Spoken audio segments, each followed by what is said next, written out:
Hello everyone, welcome back to Disha classes. उम्मीद करती हूँ मेरी वीडियोस और कंटेंट आपको पसंद आ रहा होगा। ये वीडियोस आपको किसी न किसी एग्ज़ाम की प्रिपरेशन में या आपके बिजनेस को ग्रो करने में ज़रूर हेल्पफुल होंगी। आज के वीडियो में हम डिस्कस करेंगे फिलिप कोटलर की बुक का चैप्टर नंबर 21 पार्ट 17। इस चैप्टर के भी 16 पार्ट्स हम ऑलरेडी डिस्कस कर चुके हैं। आप मेरी मार्केटिंग की प्लेलिस्ट में जाके उन्हें देख सकते हैं। प्लेलिस्ट का लिंक मैं आपको वीडियो के एंड में प्रोवाइड करवा दूंगी। और अगर आपको मेरी वीडियोस और कंटेंट पसंद आए तो प्लीज़ वीडियोस को ज़्यादा से ज़्यादा शेयर करें। अगर चैनल को सब्सक्राइब नहीं करा तो प्लीज़ चैनल को भी सब्सक्राइब कर लें, क्योंकि पूरे यूट्यूब प्लेटफॉर्म पर आपको कोई भी ऐसा चैनल नहीं मिलेगा जो फिलिप कोटलर की बुक से मार्केटिंग सब्जेक्ट को कवर करवाए। और ऐसे लाइन टू लाइन चैप्टर्स को कवर करवाना तो बहुत दूर की बात है। इसीलिए आप सभी से रिक्वेस्ट है, अगर वीडियोस और कंटेंट अच्छा लगे तो प्लीज़ वीडियोस को ज़्यादा से ज़्यादा शेयर करें। स्टार्ट करते हैं आज का टॉपिक। चैप्टर नंबर 21 है designing and managing integrated marketing channels. Integrated marketing channels को कैसे डिज़ाइन किया जाता है, कैसे मैनेज किया जाता है, ये हम डिस्कस कर रहे हैं चैप्टर नंबर 21 में। हमने टॉपिक स्टार्ट कर रखा है कि कैसे कंपनीज मार्केटिंग चैनल्स को डिज़ाइन करती है। तो डिज़ाइन करने के लिए उन्हें क्या क्या डिसीजंस लेने पड़ते हैं, ये टॉपिक हमने स्टार्ट कर रखा है। अगर हम मार्केटिंग चैनल डिज़ाइन डिसीजंस की बात करें या प्रोसेस की बात करें तो सबसे पहले मार्केटर को डिसाइड करना है कि उसके कस्टमर की क्या नीड्स हैं, क्या वांट्स हैं। पहले वो कस्टमर की नीड्स एंड वांट्स को एनालाइज करेगा। सेकंड जो स्टेप हमारा होगा या डिसीजन जो होगा वो है इस्टेब्लिशिंग ऑब्जेक्टिव्स एंड कॉन्स्ट्रेंट। उसके बाद वो मार्केटिंग चैनल से क्या क्या ऑब्जेक्टिव्स अचीव करना चाहता है, उन चैनल्स के क्या क्या कॉन्स्ट्रेंट्स हैं, उनको डिसाइड करेगा। थर्ड हमारा स्टेप होता है जो हमारे पास अलग अलग चैनल अल्टरनेटिव्स हैं अपने प्रोडक्ट एंड सर्विसेज को सेल करने के लिए, उनको आइडेंटिफाई करना कि हमारे पास कौन से चैनल अल्टरनेटिव्स या ऑप्शंस अवेलेबल हैं जिनके थ्रू हम अपने प्रोडक्ट एंड सर्विसेज को कस्टमर तक पहुंचा सकते हैं। उन सभी चैनल अल्टरनेटिव्स को आइडेंटिफाई करना, थर्ड स्टेप। फोर्थ स्टेप हमारा क्या होता है? फोर्थ स्टेप हमारा है या डिसीजन हमारा क्या होता है? Evaluating the major channel alternatives. जितने भी चैनल अल्टरनेटिव्स हमने आइडेंटिफाई करे हैं अपने प्रोडक्ट एंड सर्विसेज के लिए, उन सभी चैनल अल्टरनेटिव्स को इवेल्युएट करना कि वो अलग अलग क्राइटेरियाज पे कहाँ स्टैंड करते हैं, ताकि उन अल्टरनेटिव्स में से हम बेस्ट मार्केटिंग चैनल्स को सेलेक्ट कर सकें। ये हमारा है लास्ट डिसीजन या आप कह सकते हैं स्टेप, जब कोई भी मार्केटर मार्केटिंग चैनल को डिज़ाइन करता है। इसे हम आज की वीडियो में डिस्कस करेंगे। ये है हमारा फोर्थ डिसीजन या आप कह सकते हैं fourth step. Each channel alternative needs to be evaluated against economic, control and adaptive criteria. ये कह रहे हैं जितने भी चैनल अल्टरनेटिव्स आपने आइडेंटिफाई करे हैं, ढूंढे हैं, उन सभी अल्टरनेटिव्स को 3 क्राइटेरिया के बेसिस पे आपको इवेल्युएट करना है कि वो अलग अलग अल्टरनेटिव्स इकोनॉमिकली कैसे हैं, कंट्रोल के केस में कैसे हैं, उन पे कंट्रोल इजीली किया जा सकता है या नहीं, क्योंकि अलग अलग जो अल्टरनेटिव्स हैं उनमें कंट्रोल इशू अलग अलग है। थर्ड हमारा है एडेप्टिव क्राइटेरिया कि वो कितना इजीली किसी भी चीज़ को अडेप्ट कर सकते हैं। तो ये 3 क्राइटेरिया है जिनके बेसिस पे हम अलग अलग चैनल अल्टरनेटिव्स को क्या करेंगे? इवेल्युएट करेंगे। तो फर्स्ट जो हमारा क्राइटेरिया है वो है इकोनॉमिक। इकोनॉमिकली जो अलग अलग अल्टरनेटिव्स हैं वो कैसे हैं, उसके केस में हम उन्हें स्टडी करेंगे। Every channel member will produce a different level of sales and cost. ये कह रहा है जितने भी चैनल मेंबर्स हैं, अलग अलग जो चैनल अल्टरनेटिव्स हैं, वो आपको अलग अलग लेवल ऑफ सेल्स और अलग अलग कॉस्ट देते हैं। मतलब हर एक चैनल मेंबर की अलग लेवल ऑफ सेल्स है और अलग लेवल ऑफ कॉस्ट है। हर एक चैनल मेंबर की कॉस्ट भी अलग है और उनका सेल्स का लेवल भी अलग है।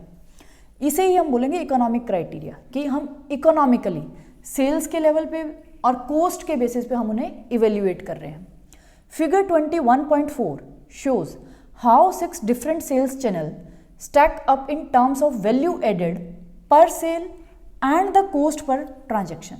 ये कह रहा है एक फिगर दे रखी है 21.4, वो आपको दिखाती है कि 6 अलग अलग सेल्स के चैनल हैं जो आपको अलग अलग वैल्यू एडेड पर सेल और कोस्ट पर ट्रांजैक्शन आपको देते हैं। एक बार हम इसी फिगर को देख लेते हैं। ये है हमारे पास figure 21.4, the value adds versus the cost of different channels.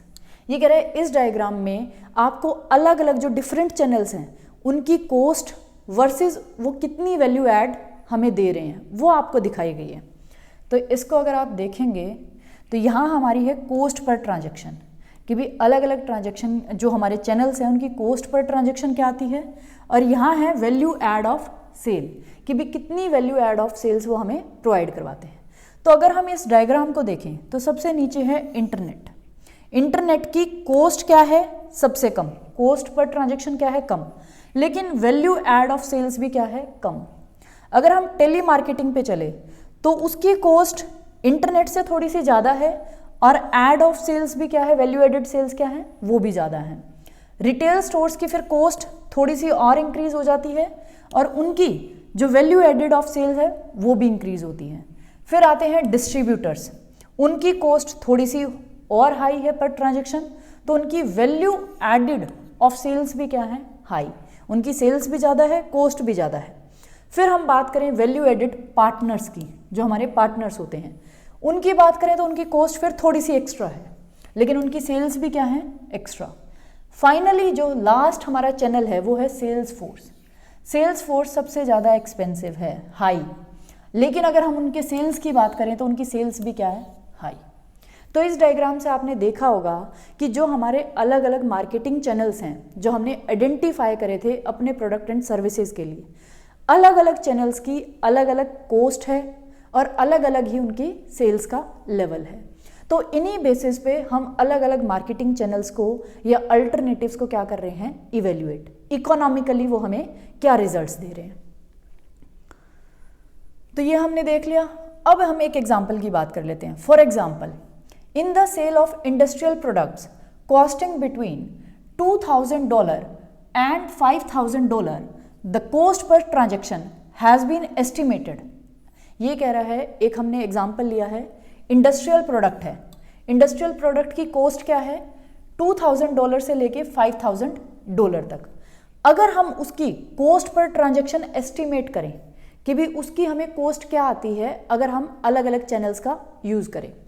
अगर आप फील्ड सेल्स का यूज़ करते हैं, जो आपकी सेल्स फोर्स है, सबसे महंगी थी सेल्स फोर्स, हमने अभी डायग्राम में देखा था। सेल्स फोर्स सबसे एक्सपेंसिव है कोस्ट में, लेकिन उसकी सेल्स भी क्या है, ज़्यादा। तो अगर हम इसी इंडस्ट्रियल प्रोडक्ट को सेल्स फोर्स के थ्रू सेल करवाते हैं तो उसकी जो कोस्ट हमें आती है पर ट्रांजैक्शन वो है $500। अगर हम डिस्ट्रीब्यूटर की हेल्प लेते हैं तो उसकी कोस्ट पर ट्रांजैक्शन हमें आती है $200। टेली सेल्स, टेली मार्केटिंग का यूज़ करते हैं तो $50 पर सेल्स, एंड $10 अगर हम इंटरनेट का यूज़ करते हैं। तो यहाँ से आपने देखा कि भी अलग अलग जो मार्केटिंग चैनल्स हैं, सेल्स फोर्स है, डिस्ट्रीब्यूटर्स है, टेली मार्केटिंग है, इंटरनेट है, उनकी जो कोस्ट है पर ट्रांजैक्शन वो क्या है, अलग अलग। तो हमें क्या करना है, हर एक चैनल अल्टरनेटिव को इवेल्युएट करना है कोस्ट और लेवल ऑफ सेल्स के बेसिस पे। A Booz Allen Hamilton study showed that at one time the average transaction at a full service branch cost a bank। दूसरा और एग्जाम्पल इन्होंने दे रखा है, एक ब्रांच है बैंक की, अगर वो फुल सर्विसेज देती है वो ब्रांच, तो उसको क्या क्या कोस्ट आती है। Cost a bank $4.07 a phone transaction, नहीं सॉरी, एवरेज ट्रांजैक्शन की जो उसे कोस्ट आती है अगर वो फुल सर्विस ब्रांच को ओपन करते हैं तो वो है $4.07। अगर फ़ोन ट्रांजैक्शन की बात करें कि वो फ़ोन के थ्रू सर्विसेज देते हैं तो उसकी कॉस्ट उन्हें आती है $0.54। अगर ATM ट्रांजैक्शंस की बात करें तो उसकी कॉस्ट और भी कम हो जाती है, $0.27। But a typical online transaction cost only $0.01। और अगर ऑनलाइन ट्रांजैक्शन की उसकी बात करें कि भी क्या कॉस्ट आती है, अगर वो ऑनलाइन सर्विसेज देती है, ऑनलाइन अपनी जो सर्विसेज हैं उसको टारगेट कस्टमर को तक पहुंचाती हैं, तो कॉस्ट है $0.01। आप कॉस्ट देखें, बिल्कुल टिपिकल कॉस्ट है। तो यहाँ से हमने 2 एग्जाम्पल देख लिए कि भी जो हमारे अलग अलग चैनल अल्टरनेटिव्स हैं उनकी जो कॉस्ट पर ट्रांजैक्शन है वो भी क्या होती हैं, अलग अलग। तो हमें अलग अलग अल्टरनेटिव्स को इवेल्युएट करना है कॉस्ट के बेसिस पे, फिर हमें सेलेक्ट करना है कि भी कौन से मार्केटिंग चैनल अल्टरनेटिव का हम यूज़ करेंगे। 2 एग्जाम्पल्स हमने देख लिए। अब बात कर लेते हैं clearly sellers try to replace high cost channels with low cost channels as long as the value added per sale is sufficient. ये कह रहा है हर जो सेलर है या जो मार्केटर है, कंपनी है, वो क्या ट्राई करते हैं कि भी जो भी हाई कॉस्ट वाले चैनल्स हैं उनको वो रिप्लेस कर लें लो कॉस्ट चैनल्स के साथ, जब तक उनकी value added per cell sufficient है। अगर हम कॉस्ट को देख के लो कॉस्ट चैनल्स को एडॉप्ट कर लेते हैं या उनको सेलेक्ट कर लेते हैं, उनकी तरफ मूव हो जाते हैं, तो हमें देखना है हमारी सेल्स को, सेल्स भी हमारी सफिशिएंट होनी चाहिए, वैल्यू एडेड पर सेल भी हमारी क्या होनी चाहिए, सफिशिएंट, तभी हम लो कॉस्ट चैनल्स पर मूव करेंगे। अदरवाइज कॉस्ट को देख के अगर हम सिर्फ कॉस्ट को लो कर लें लेकिन उसका इफेक्ट अगर हमारी सेल्स पे है तो क्या वो एक अच्छा अल्टरनेटिव हमने सेलेक्ट किया है, नहीं। तो हमें क्या करना है, हमें वैल्यू एडेड पर सेल को भी ध्यान रखना है। 2 चीज़ों को ध्यान रखना है, level of sales and cost. Cost भी कम होनी चाहिए और हमारा जो वैल्यू एडेड पर सेल है वो भी सफिशिएंट होना चाहिए। अब हम एक सिचुएशन की बात करेंगे। Consider the following situation. एक सिचुएशन के थ्रू हम देखेंगे। A North Carolina furniture manufacturer want to sell its line to retailers on the West Coast. ये कह रहा है एक नॉर्थ कैरोलिना फर्नीचर मैन्युफैक्चर है, वो चाहता है कि भी उसका जो फर्नीचर है वो वेस्ट कोस्ट के रिटेलर्स को सेल करे। एक सिचुएशन है कि वो अपना जो फर्नीचर है वो सेल करना चाहता है वेस्ट कोस्ट के रिटेलर्स को। One alternative is to hire 10 new sales representative to operate out of a sales office in San Francisco and receive a base salary plus commission. एक अल्टरनेटिव तो उसके पास क्या है, एक अल्टरनेटिव है कि वो 10 नए सेल्स रिप्रेजेंटेटिव्स को हायर करे, उनको एक सेल्स का ऑफिस बना के दे सैन फ्रांसिस्को में, और फिर उनको एक सैलरी दे, बेस सैलरी प्लस कमीशन, कि भी जितनी आप सेल्स करोगे उसके बेसिस पे कमीशन। एक अल्टरनेटिव तो ये है कि वो खुद के 10 नए सेल्स रिप्रेजेंटेटिव्स को हायर करे, उन्हें एक सेल्स का ऑफिस बना के दे और वो उन्हें सेल करे। The other alternative is to use a San Francisco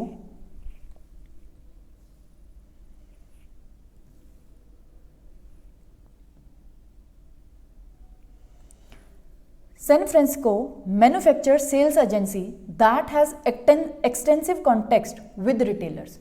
दूसरा ऑप्शन क्या है कि सैन फ्रांसिस्को में एक ऑफिस खोलने की बजाय जो वहाँ मैन्युफैक्चरर सेल्स एजेंसी है, जो सेल्स एजेंट्स हैं, जो एजेंसी होती हैं जो आपको सेल्स रिप्रेजेंटेटिव दे देते हैं आपके प्रोडक्ट को सेल करने के लिए, उस सेल्स एजेंसी का यूज़ करे जिनके रिटेलर्स के साथ बहुत ज़्यादा कॉन्टैक्ट्स हैं, क्योंकि वो तो कहाँ रह रहे हैं, सैन फ्रांसिस्को में रह रहे हैं, उनके रिटेलर्स के साथ कॉन्टैक्ट्स क्या हैं, बहुत ज़्यादा, और वो उसका काम ही क्या है, वो है ही क्या, सेल्स एजेंसी, जिनका काम है सेल्स करना। तो उनको हायर करे या फिर अपने 10 सेल्स रिप्रेजेंटेटिव्स को हायर करे और उन्हें एक ऑफिस बना के दे। तो 2 अल्टरनेटिव है, it's 30 sales representatives would receive a commission based on their sales, और जो ये एजेंसी के सेल्स रिप्रेजेंटेटिव्स हैं इनको वो क्या देगा, कमीशन, किसके बेस पे, सेल्स के बेसिस पे। तो पहला जो ऑप्शन है कि अपने 10 रिप्रेजेंटेटिव्स को हायर करे, उनको एक बेस सैलरी दे और प्लस कमीशन दे। दूसरा है मैन्युफैक्चरर सेल्स एजेंसी जो हैं, जिनके बहुत सारे कॉन्टैक्ट हैं, उनके 30 सेल्स रिप्रेजेंटेटिव्स को हायर करे और उन्हें कमीशन दे उनकी सेल्स के बेसिस पे। तो 2 अल्टरनेटिव्स हैं, 2 चैनल्स हैं। अब इनको अगर हम इस सिचुएशन को देखें तो अब वो क्या करेगा, पहले एस्टिमेट करेगा सेल्स को। The first step is to estimate the dollar volume of sales each alternative will likely generate। सबसे पहले वो देखेगा कि भी हर एक जो अल्टरनेटिव है, 2 अल्टरनेटिव्स हैं, वो दोनों कितनी डॉलर वॉल्यूम ऑफ सेल्स कर रहे हैं, उसके 10 रिप्रेजेंटेटिव्स कितनी सेल्स कर रहे हैं, कितने डॉलर की सेल्स कर रहे हैं, और जो ये 30 सेल्स रिप्रेजेंटेटिव्स हैं ये कितनी सेल्स उसे करके दे रहे हैं। A company sales force will concentrate on the company's products, be better trained to sell them, be more aggressive and be more successful because many customer will prefer to deal directly with the company. अगर हम बात करें उन 10 company के representatives की जो उसने higher करी है, जिनको वो सैलरी भी दे रहा है और कमीशन भी दे रहा है, तो वो अच्छे से, पहला उनके बेनिफिट्स क्या हैं, एक तो वो सिर्फ कंपनी के प्रोडक्ट्स पे ही कंसंट्रेट करेंगे क्योंकि वो कंपनी के ही सेल्स रिप्रेजेंटेटिव हैं। वो अच्छे से ट्रेंड होंगे, उन्हें कंपनी के प्रोडक्ट के बारे में सारी नॉलेज होगी, अच्छे से उन्हें ट्रेनिंग दी गई होगी कैसे सेल करना है। बी मोर एग्रेसिव, वो बहुत ज़्यादा एग्रेसिव होंगे अपने सेलिंग एफर्ट्स को लेके। बी मोर सक्सेसफुल, वो बहुत ज़्यादा सक्सेसफुल होंगे क्योंकि बहुत सारे कस्टमर्स ऐसे होते हैं जो कंपनी के साथ डायरेक्टली डील करना चाहते हैं, वो किसी रिप्रेजेंटेटिव के थ्रू डील नहीं करना चाहते, वो जो कंपनी के रिप्रेजेंटेटिव्स होते हैं, सेल्स रिप्रेजेंटेटिव, उनके साथ डील करना ज़्यादा पसंद करते हैं। तो ये बेनिफिट्स हैं जो कंपनी के खुद के सेल्स रिप्रेजेंटेटिव हैं 10। क्लियर। अगर हम अब बात कर लेते हैं, the sales agency has 30 representatives. अब उन 30 रिप्रेजेंटेटिव्स की बात कर लेते हैं जो एजेंसी वाले रिप्रेजेंटेटिव्स हैं। However not just 10, it may be just as aggressive depending on the commission level. ये कह रहा है अगर हम इन 3 रिप्रेजेंटेटिव्स की बात करें, ये कितना सेलिंग एफर्ट्स डालेंगे वो डिपेंड करता है कमीशन के लेवल पे, आप उन्हें कमीशन कितना दे रहे हैं। कस्टमर में अप्रिशिएट इट्स इंडिपेंडेंस, हो सकता है कुछ कस्टमर्स को वो भी पसंद आए क्योंकि कुछ कस्टमर्स का मानना है कि वो इंडिपेंडेंस है, वो किसी कंपनी के नहीं हैं, उसके प्रोडक्ट्स की तारीफ नहीं करेंगे, जो एक्चुअल में है वही उन्हें बताएंगे। It may have extensive contacts and market knowledge, लेकिन उनका क्या बेनिफिट है, एक तो उनके पास बहुत सारे कॉन्टैक्ट्स हैं क्योंकि वो उसी एरिया में रहते हैं, उसी एरिया के कस्टमर्स के साथ वो रेगुलरली डील करते हैं, तो उनके कस्टमर्स के साथ बहुत सारे कॉन्टैक्ट्स हैं। और दूसरा, उन्हें मार्केट की फुल नॉलेज है क्योंकि वो उसी एरिया में काम करते हैं, उसी मार्केट में काम करते हैं।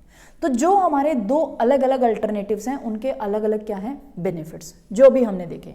The marketer needs to evaluate all these factors in formulating a demand function for the 2 different channels। ये कह रहा है हमने दोनों के बेनिफिट्स देख लिए, दोनों के अलग अलग बेनिफिट्स हैं। अब मार्केटर को देखना है कि दोनों को इवेल्युएट करते वक्त, जो हमारे डिफरेंट चैनल्स हैं, डिमांड फंक्शन को फॉर्मुलेट करते वक्त कि भी हम इनकी डिमांड देखते हैं, डिमांड क्या है, क्या सेल्स ये हमें करके देते हैं। The next step is to estimate the cost of selling different volumes through each channel. पहले हमने सेल्स को देखना है कि जो हमारे 2 अल्टरनेटिव्स हैं वो हमें कितनी वॉल्यूम ऑफ सेल्स करके दे रहे हैं डॉलर में। फिर हमें देखना है कि भी कॉस्ट क्या आ रही है हमें अलग अलग चैनल्स के थ्रू सेल करने में। The cost schedules are shown in figure 21.5। ये कह रहा है कॉस्ट हमें दिखाई गई है फिगर 21.5 में। Engaging a sales agency is less expensive but cost rise faster because sales agents get larger commissions. ये कह रहा है अगर आप कॉस्ट के इस डायग्राम को देखेंगे तो पहले तो जो हमारे सेल्स के एजेंट्स हैं, जो सेल्स एजेंसी के रिप्रेजेंटेटिव हैं, 30 आदमी जो उसी एरिया के सेल्स एजेंसी के रिप्रेजेंटेटिव हैं, उनकी जो कॉस्ट है वो क्या है, लेस एक्सपेंसिव। लेकिन अगर हम देखें धीरे धीरे वो कॉस्ट राइज होती है। क्यों राइज होती है, जैसे जैसे उनकी सेल्स इंक्रीज वो करेंगे वैसे वैसे उनका जो कमीशन है वो भी बढ़ता जाएगा। कमीशन बढ़ता जा रहा है तो उनकी कॉस्ट, एक टाइम ऐसा आएगा कि भी कॉस्ट इंक्रीज होना शुरू हो जाएगी। लेकिन अगर हम बात करें जो कंपनी के खुद के सेल्स रिप्रेजेंटेटिव हैं 10, उनकी कॉस्ट इंक्रीज नहीं होगी क्योंकि उनका क्या है, जो बेस सैलरी है वो फिक्स है, उसके बाद कमीशन है, तो उनकी कॉस्ट स्टार्टिंग में आपको ज़्यादा लगेगी लेकिन बाद में वो डिक्रीज हो जाएगी। लेकिन जो ये सेल्स एजेंसी वाले रिप्रेजेंटेटिव्स हैं 30, इनकी कॉस्ट स्टार्टिंग में आपको कम लगेगी क्योंकि स्टार्टिंग में कम सेल्स होगी, इनका कमीशन भी क्या होगा, सेल के बेसिस पे है तो कम कमीशन होगा। लेकिन जैसे जैसे इनकी सेल्स इंक्रीज होंगी तो इनकी कॉस्ट भी इंक्रीज होगी। ये अभी हम फिगर में देखेंगे। The final step is comparing sales and cost. तो पहले हमने देखा सेल्स को कि भी जो 2 अल्टरनेटिव्स हैं वो हमें कितने डॉलर वॉल्यूम सेल्स करके दे रहे हैं।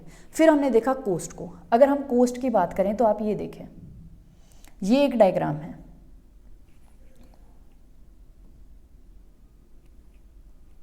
इस डायग्राम में ये तो जो मैन्युफैक्चरर सेल्स एजेंसी है ब्लू वाली, इनकी कॉस्ट है। जो मैन्युफैक्चरर सेल्स एजेंसी है जिसके हमने 30 रिप्रेजेंटेटिव्स को हायर करा है जो उसी एरिया में रहते हैं, तो इनकी कॉस्ट आप देखें स्टार्टिंग में कॉस्ट कम है क्योंकि इनकी सेल्स कम हो रही है, फिर सेल्स बढ़ी, फिर कमीशन बढ़ा क्योंकि इनका जो कमीशन है वो किसके बेस पे है, सेल्स के बेसिस पे। तो सेल्स धीरे धीरे इंक्रीज होती रहेंगी। उसके बाद जैसे जैसे इनकी सेल्स इंक्रीज होंगी तो इनका कमीशन भी बढ़ता रहेगा और इनकी जो कॉस्ट है आप ये देखें यहाँ से स्टार्ट होके इंक्रीज हो गई। अगर हम कंपनी की सेल्स फोर्स की बात करें, जो वो 10 कंपनी के सेल्स रिप्रेजेंटेटिव है, उनकी कॉस्ट स्टार्टिंग में हाई है। अभी सेल्स वो कम कर रहे हैं तो कॉस्ट हाई है। कॉस्ट धीरे धीरे वो क्या होएगी, इस कॉस्ट से कम आ जाएगी क्योंकि इनकी कॉस्ट तो क्या है, जो बेस सैलरी है वो फिक्स है और कमीशन भी इतना ज़्यादा नहीं है क्योंकि इनको सैलरी मिल रही है तो कमीशन कम होता है। लेकिन जो मैन्युफैक्चर सेल्स एजेंसी के रिप्रेजेंटेटिव्स हैं, इनका जो कमीशन होता है वो ज़्यादा होता है। जैसे जैसे ये सेल्स ज़्यादा करेंगे इनका कमीशन भी बढ़ता रहेगा, कमीशन बढ़ेगा तो इसका कॉस्ट ऑब्वियसली हाई हो जाएगा। तो यहाँ से हमने देखा कंपनी के जो सेल्स फोर्स हैं उनकी स्टार्टिंग में कॉस्ट ज़्यादा होती है लेकिन बाद में कम होती है। जो मैन्युफैक्चर सेल्स एजेंसी है जिनका काम ही सेल्स फोर्स को दूसरी कंपनीज को प्रोवाइड करवाना है, सेल्स एजेंट्स को, उसकी कॉस्ट स्टार्टिंग में कम है लेकिन बाद में इंक्रीज हो जाती है। तो हमने कॉस्ट को देख लिया कि भी कॉस्ट भी देख ली हमने, सेल्स भी देख ली। अब बात आती है इन दोनों को कंपेयर करने की। The final step is comparing the sales and cost. अब हम इनकी सेल्स और कॉस्ट को क्या करेंगे, compare. The figure 21.5 shows there is one sales level SB at which selling cost for the two channels are the same। ये कह रहा है अब अगर आप इसको देखेंगे डायग्राम को तो एक लेवल ऐसा आता है सेल्स का, ये है लेवल ऑफ सेल्स SB। इतनी जब सेल्स होगी, यहाँ से लेके इतनी सेल्स, ये मान लो 100 यूनिट्स हैं, 100 यूनिट्स जब बेच रहे हैं तो एक ये ऐसा लेवल है जब हमारे कंपनी के सेल्स फोर्स की कॉस्ट भी और मैन्युफैक्चर सेल्स एजेंसी के रिप्रेजेंटेटिव की कॉस्ट भी क्या है, सेम, इस लेवल पे। तो ये लेवल हमने देख लिया कि ये वो वाला लेवल है जहाँ दोनों ही अल्टरनेटिव्स की कॉस्ट क्या है, सेम पर selling. The sales agency is thus the better channel for any sales volume below SB and the company sales branch is better at any volume above SB। अब ये कह रहा है, अब यहाँ से आपको पता चल गया ये ब्रेक इवन कोस्ट का चार्ट है कि भी आपकी ब्रेक इवन कोस्ट कहाँ आ रही है, कि भी दोनों अल्टरनेटिव्स, ऐसा कौन सा पॉइंट है जहाँ दोनों ही अल्टरनेटिव्स की कॉस्ट क्या है, सेम, वो है SB। तो यहाँ से हमें पता चल गया कि भी SB से नीचे के अगर आपको लेवल सेल करना है, अगर आपका वॉल्यूम कम सेल करवाना है तो आप SB से नीचे वाला है तो आप हायर करें मैन्युफैक्चरर सेल्स एजेंसी को क्योंकि उनकी कॉस्ट यहाँ कम है। लेकिन अगर आपको सेल्स वॉल्यूम चाहिए SB से ज़्यादा, इस यूनिट से ज़्यादा अगर आपको सेल्स चाहिए तो आप यूज़ करें कंपनी की सेल्स फोर्स का क्योंकि उनकी कॉस्ट यहाँ कम है। तो यहाँ से हमने कंपैरिजन करके हमने देख लिया कि भी आपकी लेवल ऑफ सेल्स आपको क्या चाहिए। अगर आपको level of sales SB point से कम चाहिए तो आप यूज़ करें मैन्युफैक्चर सेल्स एजेंसी के रिप्रेजेंटेटिव्स को। SB से ज़्यादा लेवल ऑफ सेल्स चाहिए तो आप यूज़ करें कंपनी के सेल्स फोर्स के 10 रिप्रेजेंटेटिव्स को। क्लियर, इस ब्रेक इवन से हमें ये पता चलता है। Given this information it is not surprising that sales agents tend to be used by smaller firms और by large firms in smaller territories where the volume is low. और इसी डायग्राम से आपको सरप्राइज होने की ज़रूरत नहीं है कि भी जो हमारी स्मॉल फर्म्स होती हैं वो क्यों मैन्युफैक्चरर सेल्स एजेंसी के रिप्रेजेंटेटिव्स का यूज़ करती है, क्योंकि जब हमारी वॉल्यूम कम है, जब फर्म क्या है बहुत छोटी, जो छोटी छोटी फर्म्स हैं उनका लेवल ऑफ सेल्स भी क्या होता है, कम। जब लेवल ऑफ सेल्स कम है तो आप यूज़ करें मैन्युफैक्चर सेल्स एजेंसी के रिप्रेजेंटेटिव्स का। या फिर अगर आप बड़ी फर्म भी हैं लेकिन आपका जो टेरिटरी है, जो एरिया है वो बहुत छोटा है, वहाँ लेवल ऑफ सेल्स ज़्यादा नहीं है, तो भी आप यूज़ करें मैन्युफैक्चर सेल्स एजेंसी के रिप्रेजेंटेटिव्स की।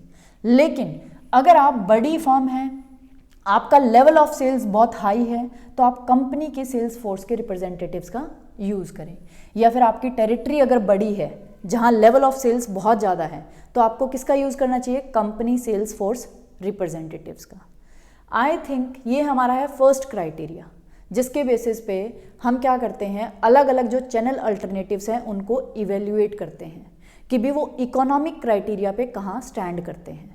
अलग अलग जो अल्टरनेटिव्स हैं उनका अलग अलग कॉस्ट होता है, अलग अलग उनका लेवल ऑफ सेल्स होता है, तो आपको उन्हें इवेल्युएट करना है सेल्स के बेसिस पे और कॉस्ट के बेसिस पे। क्लियर। सेकेंड और थर्ड जो हमारा क्राइटेरिया है वो है control and adaptive criteria. In criteria के बेसिस पे भी आपको इनको इवेल्युएट करना है और फिर फाइनल जो आपको बेस्ट लगे उन मार्केटिंग चैनल्स को सेलेक्ट करना है और उनका एक सेट बनाना है जो आपका कहलाएगा मार्केटिंग चैनल सिस्टम, जिसमें आपने जो भी मार्केटिंग चैनल्स को यूज़ किया है उसका एक सेट बन जाएगा, एक सिस्टम बन जाएगा। क्लियर। तो ये था हमारा आज का टॉपिक। अगर आपको कोई भी डाउट हो तो आप मुझे कमेंट बॉक्स में कमेंट कर सकते हैं और आप सभी से रिक्वेस्ट है, अगर आपको मेरी वीडियोस और कंटेंट अच्छा लगे तो प्लीज़ वीडियोस को ज़्यादा से ज़्यादा शेयर करें। अगर चैनल को सब्सक्राइब नहीं करा तो प्लीज़ चैनल को भी सब्सक्राइब कर लें। Thank you for watching Disha classes and please keep supporting Disha classes.